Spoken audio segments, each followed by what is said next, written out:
Okay. All right. Well, hello, everybody, and welcome to our first live chat session. Okay. One of the course TAs, Sean Carter, and I will be answering some of the questions that you've submitted to us. And then another course TA, Anissa Rashetta, will be interacting with you directly through the live chat feature. Right. I thought before we began addressing your questions, I wanted to mention how interesting it is to read all of your introductory posts and to find out a little bit about you. I was so impressed by the level of skills and expertise that so many of you have already. Right? I thought you might like to have some demographic information about your classmates in the course. Starting with age, we have quite an age range represented in this of students in this course. The median age is 28, but 40% of the students are under 25 years old, and we even have a few students who are 10 years old or younger. Then 42% of the students are between age 26 and 40. And then 18% of the students are 41 years old or older. In fact, we even have one student who's at least 100. So quite an age range, and I think that's just great. It just shows that no matter what age you are, right, you can always learn something new. And in regard to education, about 40% of the students have completed elementary school and or high school. And then 34% of you have a bachelor's degree already, perhaps not in sociology, but you have a bachelor's degree already. Then 23% of our students have some form of a advanced degree, master's, PhD, whatever. And I know when I was reading your Yellow Dig post, your introductory posts, I saw that we have some engineers, some doctors, some teachers, some healthcare professionals, and so on. So we have quite a variety of careers represented amongst the student body.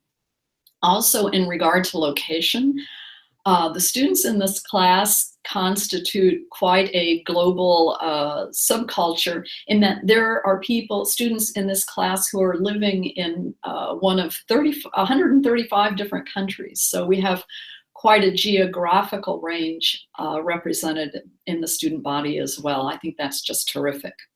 Okay, Sean, I'm going to let you talk for a while now because I believe you wanted to comment on some of our students' introductions in Yellow Dig. Hey everybody. So yeah, like Lisa was saying, it's really cool to see such a diversity in the students that we have with the course this year. Just going through Yellow Dig, going through the introductions, there are a couple students who really caught my eye. The first one was Claire PM.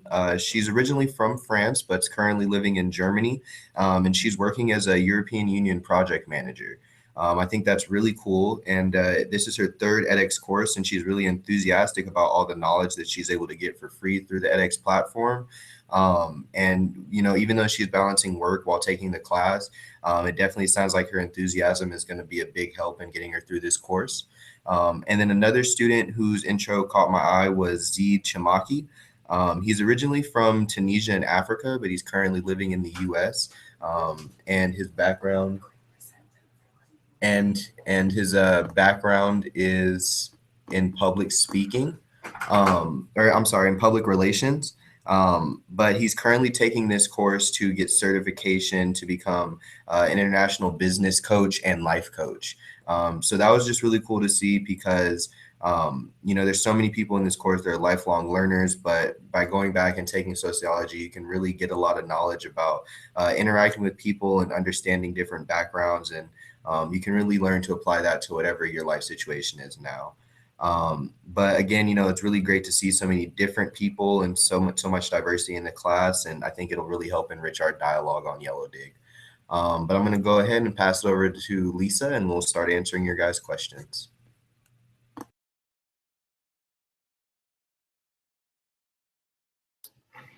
Okay, well, the first question I'd like to answer is from a question from a student named Liz. Okay, hi Liz.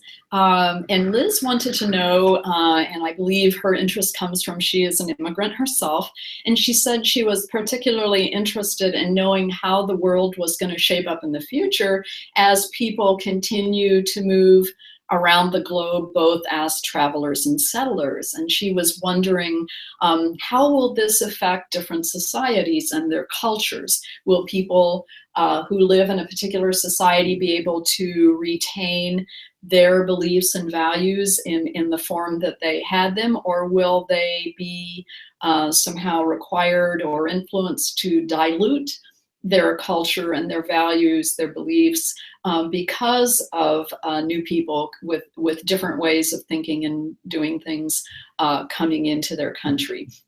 I thought that, Liz, I thought this was a great set of questions, and I'm sure there are questions that are of interest to everybody in the course. So I think as a function of all the movement of individuals from one country to another up to this point, many societies have already become multicultural to some extent, and personally, I view this as a very good thing. I believe, yes, people can hold on to their original set of values and beliefs and still enjoy the experience of learning about different ways of doing things and different values and different belief systems from people who come from somewhere else. Personally, I think it's silly to think that being exposed to different values and beliefs will cause you to have to dilute or discard your own values and beliefs. However, I'm aware that there are many people who hold a viewpoint that's very different from mine.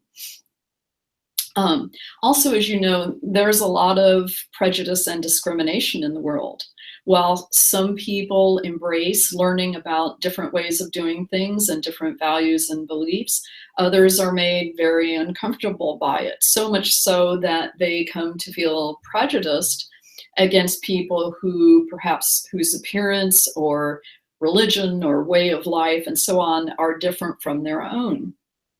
I think as human beings by nature, we're probably all a bit more comfortable with what is familiar to us and less comfortable with what is strange and unfamiliar to us. And sometimes prejudice is caused by this type of discomfort. At other times, prejudice may be based in some form of insecurity. For example, economic insecurity, fear that people coming in from elsewhere are going to take away jobs from citizens and so on. Next week, week 3, we're going to talk a lot more about prejudice and discrimination, what causes it, the nature of it, and about sociological ideas about how to dismantle prejudice.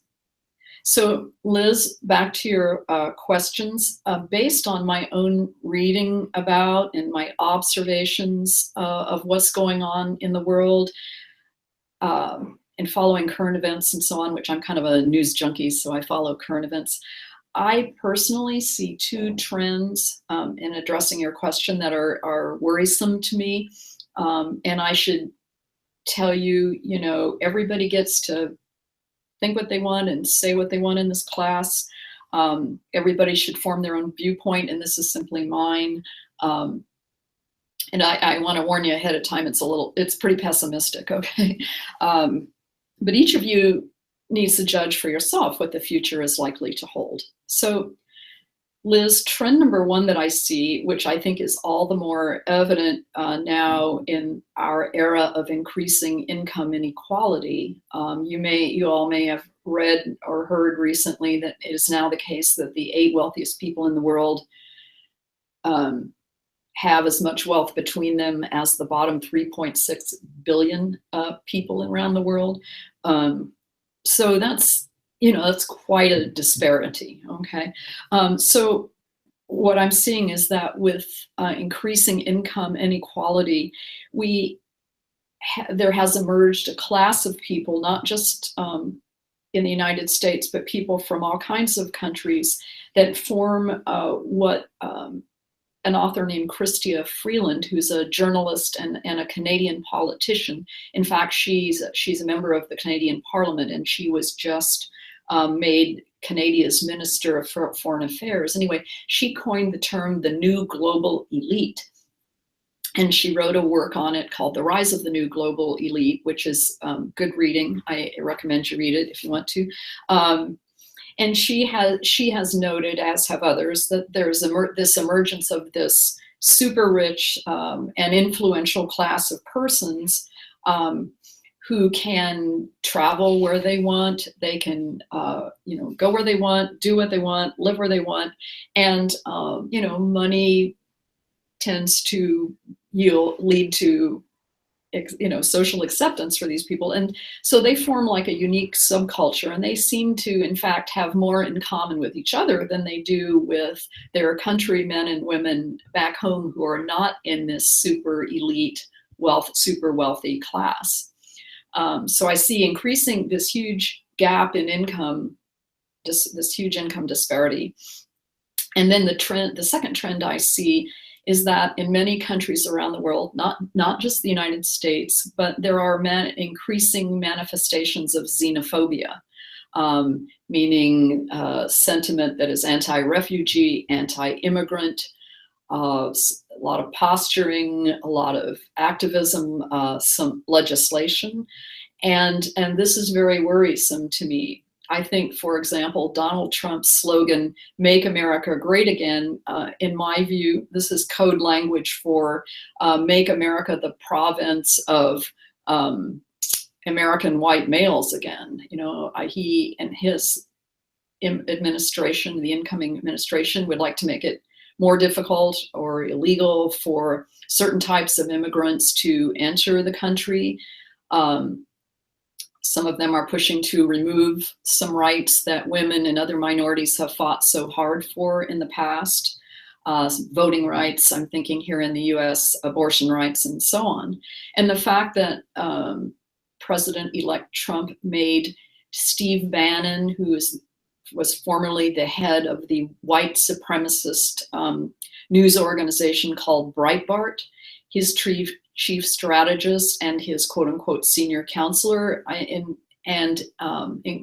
When you also look at all of Trump's other cabinet picks, I think this tells you all you need to know about where the US is headed. And it's not just the US, of course. Many countries, and for example, Europe, are also displaying these same nationalistic tendencies. So Liz, to address your question, what I see for the future is this: and influence will be able to travel to and settle in whatever country they want to, while the average human being, like myself and perhaps some of you, with limited income and depending on the color of one's skin, where you are from, what religious faith you practice, and what professional skills you have to offer, may in fact have a great deal of trouble attempting to live in and fit into a new culture. And as I said, this is simply my view. All of you should read, follow current events, think, and develop your own views on this issue. Okay, so now I believe Sean is going to answer the next question. So over to you, Sean.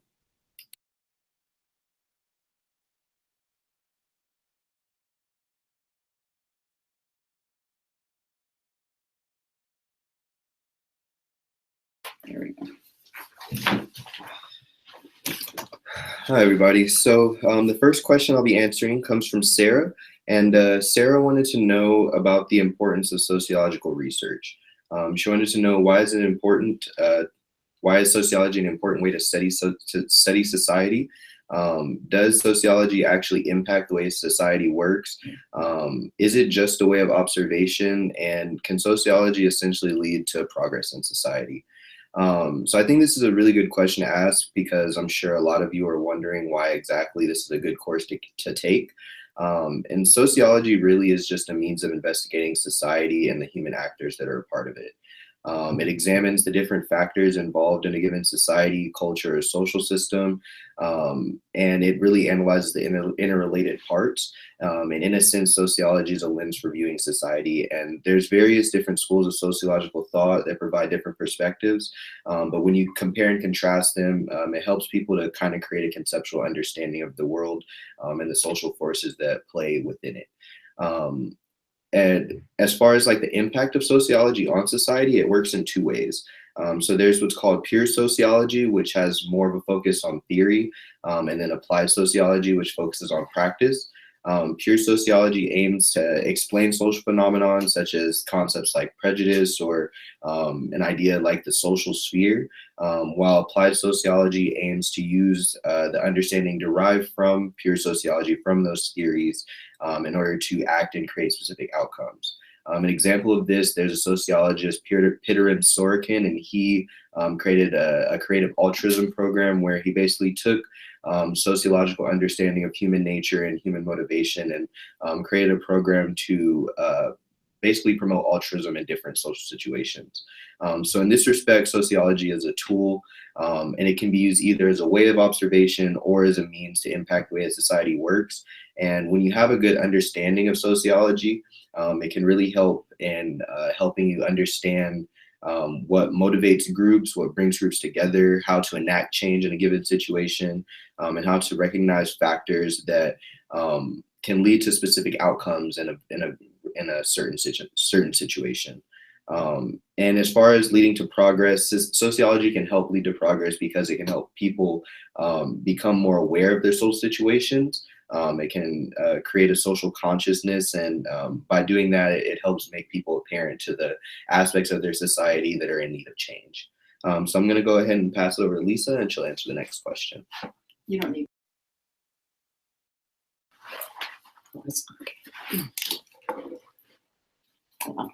Okay.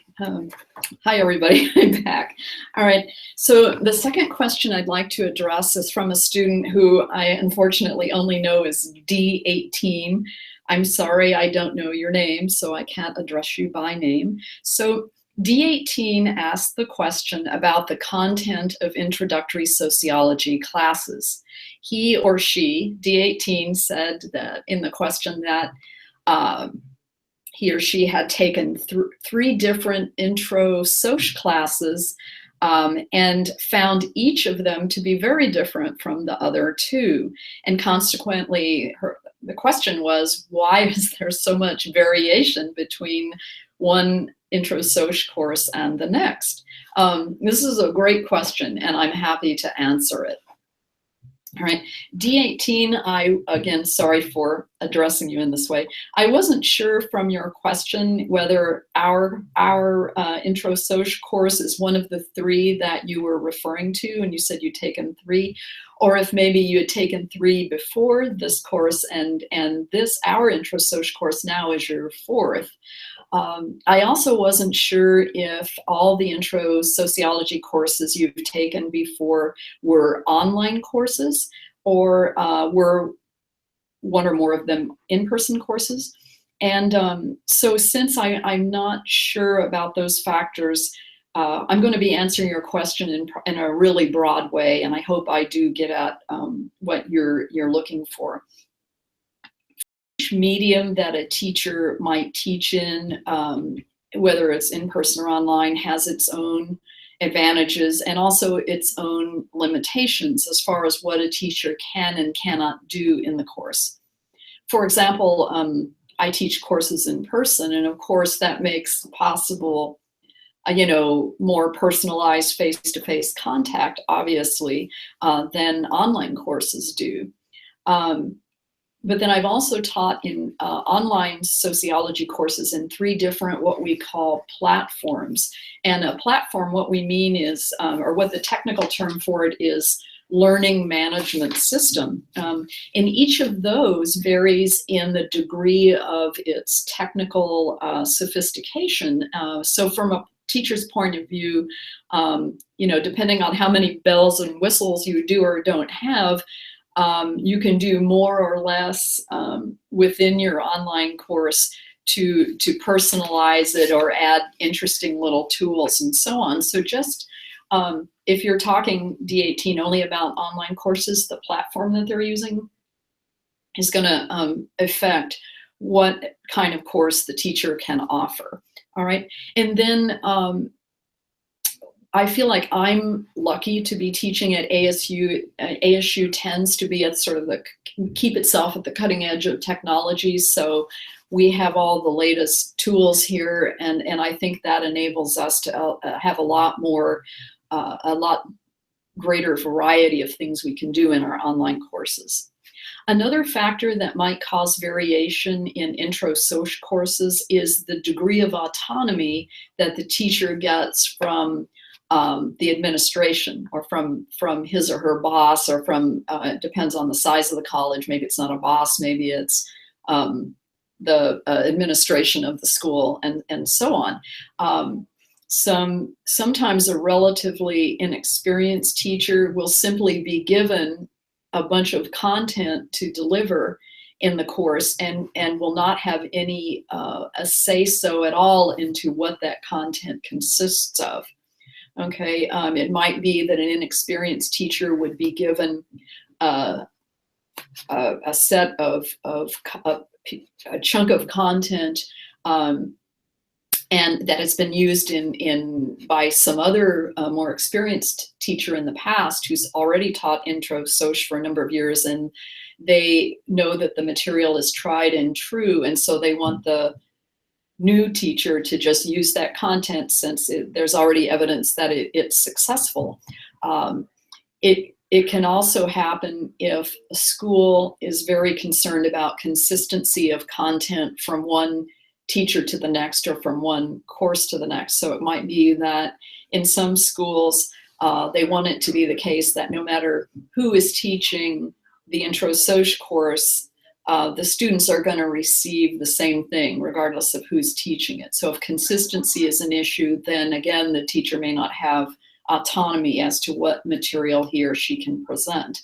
On the other hand, a faculty member who's been teaching for a number of years and is experienced may be allowed to develop his or her own content from scratch, to develop the whole thing, and may be given a ton of autonomy. I was lucky enough to be in this position when developing this course. Another factor that causes variation in intro Soc courses is obviously that teachers are human beings. We're not robots. We are subjective creatures like all other people. And so each of us has his or her own beliefs about what type of content is important for students to know about, and what isn't. What type of content is less important. Thus, within the constraints of a 7-week course, or an 8-week course, or a 15-week course, whatever it is, there's only so much content you can present. And if you're given autonomy, you may be able to, make your own decisions about what you're going to impart to the students and what material you're going to leave out. All right. This is especially true in this course. Our course now, which is in the 7 or 8 week format, there's a limited number of weeks, as you know. I'm sure many of you feel like things are moving very fast, and you're right, they are moving very fast. And there's, only so much we can present in a short accelerated course like this. So I had to make decisions about what to include and what to leave out. All right. Also, each teacher's own personality, beliefs, sense of humor, interests, and so on are going to be injected into the course, however subtly, right? So, for example, I'm very interested in current events. Consequently, in Yellow Dig, for example, I've given you a question to answer or a prompt in many weeks that asks you about what is going on in your home country or culture right now. Okay, I believe Sean has another question that he wants to address now, so I'm gonna turn it over to him. Thank you. Alrighty, so my next question comes from Felix, and Felix wants to know, how can sociology help us be more knowledgeable people in our everyday lives? For me personally, this is really what made me like sociology so much. And I'm sure for many of you guys in the course, a lot of you guys that aren't sociology majors, you want to know that sociology is going to help you in like your everyday life, and it's definitely a good tool for that. So sociology is really good for helping us become more knowledgeable in the everyday, because it really helps you to become more aware of your social surroundings. As you read the texts that you have for this course and you reflect on them while going through your typical day, you'll really start to notice different concepts that you're reading about, just in everyday occurrences going on around you. And when you start to develop that understanding of those different social theories and the different social phenomenon that we talk about, you'll begin to recognize these different occurrences more and more. And this really helps you become more aware just as you move through life. And having this strong awareness of your surroundings or the situation that you're in really helps you to think out different courses of action in various situations. It helps you choose the course of action that's the best for a given situation, and really just helps you to kind of be more apt to think on your feet. So, when you have like that good understanding of the different situations that you're in, you kind of start to develop a practical wisdom. And that's really important for really just becoming a more knowledgeable person. So, as you like go over all the concepts of the course, you'll start to understand people's motivations, or why people believe certain things, or why people hold certain attitudes, things like that. And so it helps you to kind of develop more understanding about people that you're interacting with. So you'll be able to critically assess people that you're around. You'll be able to critically assess the situations that you're in. And really what that's going to do is, like I said, help you think better on your feet, which really that's what being knowledgeable is about, just being able to apply the information that you have and put it into whatever situation you're currently in. On a larger scale, though, sociology is really good for helping you to analyze current events and different trends that are going on in your society. And that's really helpful for making sense of the world when everything kind of seems like it's out of order. One thing that sociology has really helped me with is just kind of, like I said, making sense of things. We live in a society where there's a whole ton of different cultures around. There's a lot of different ideas and different ways of living. And so through sociology, it's really helped me to just kind of be able to sort through it all, figure out what kind of like makes the most sense for me. And really just kind of be more comfortable in the world and the life that I live. But yeah, I hope that answers your question, Felix, and I'll go ahead and pass this back over to Lisa for the next question. As you can see, we're playing musical chairs here. Okay, the next question I'd like to answer is from a student named, it's either Suhatha or Sujatha. I'm sorry, I don't know the correct pronunciation of your name, but I'm going to say Suhatha, and I hope that's correct. Suhatha asked, how can sociology help us understand or address international problems? And this is another great question, and as I think all of us know, there aren't any simple answers to the very complex problems that we are now grappling with globally. Here's what I think sociology can do. In sociology, there are a number of concepts and theories that have been developed, and these try to explain different ways that social problems and global problems evolve. For example, sociologists have developed concepts of power, different types of power that governments or their leaders may use, and also concepts of authority, different types of authority that can be exercised by a government or a leader over a civilian population. Sociologists have conceptualized different types of social systems, different types of government systems, democracies, dictatorships, and so on, which can help us if you have the sociological framework, helps you understand how things work in a society and why certain types of problems, social problems, arise more in some countries than in others.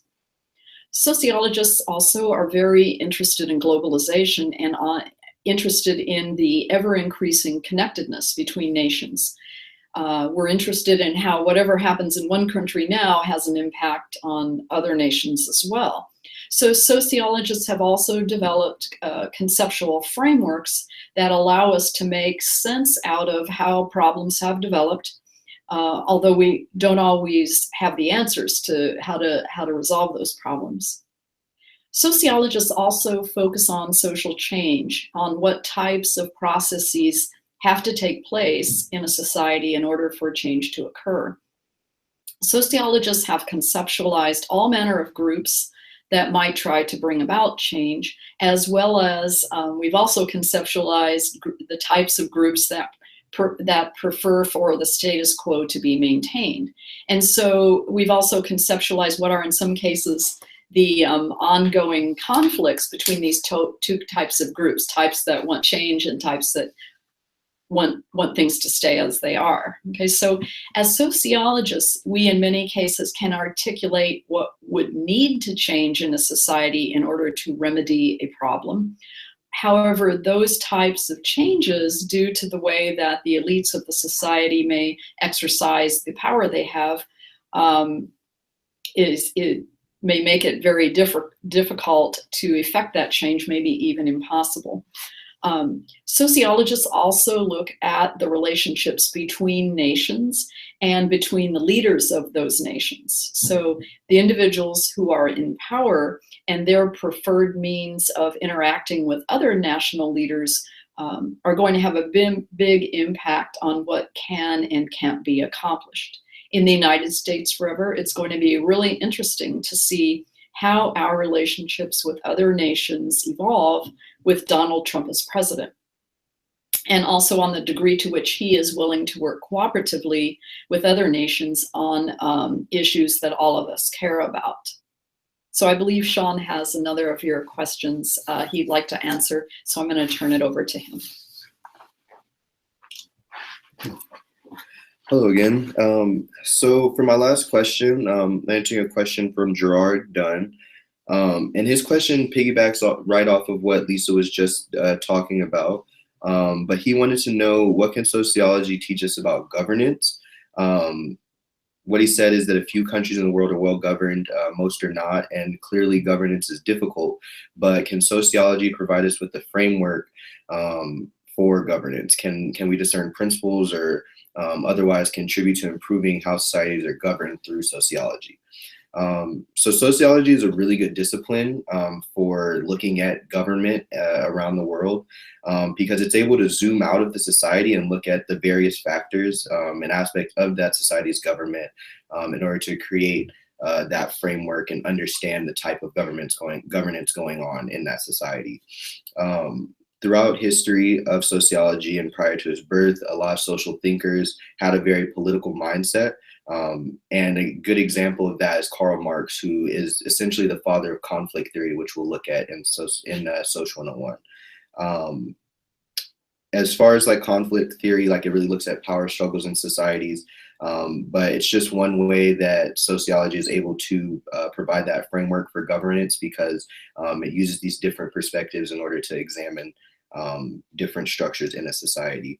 Another example is Max Weber, who is another famed sociologist, and he created typifications for authority, like Dr. Whitaker was just talking about, and really it just looks at the effectiveness of different leading structures, different power structures, and how different authorities work. There's also critical theorists, which they look at society at a very broad lens. They look at the different social, cultural, and historical factors that play a part in a given situation. And their work helps to provide that framework as well. Their historical approach really looks at the different aspects of societies that contributed to a successful government or contributed to a lot of social unrest, things like that. And so by them being able to break down those individual parts, we can really see what aspects of government really help to create a more beneficial society and which aspects of government really help to hinder the populace. And as far as like really providing like a stable basis for improving government, sociology is not always the best for that. What sociologists can do is they can provide predictions for what they think will help a government work. They can analyze the situation, they can criticize the government, and then provide what their alternative would be. But as we saw with communism and Karl Marx, it's not always the best solution. It is a solution. It does provide a different way of looking at things, but it may not be the answer that really has the best outcome. But nevertheless, sociological research is really good for bringing to light the different aspects of government, really helping people to see the factors that affect them and how it all plays together, and really see how the dynamics work to make their society function. But like you said, Gerard, governance is definitely a difficult concept, but we can definitely use sociology to help to understand that. So that's all I've got, and I'll go ahead and pass back over to Lisa.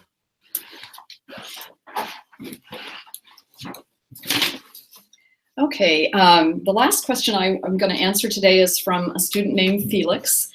We have several Felixes in the class, so I don't know which Felix this is. It might be the same Felix that Sean, whose question Sean addressed earlier, might be a different one. But anyway, Felix asked, how is sociology important for someone who's planning to have a career in either criminal law or human rights law?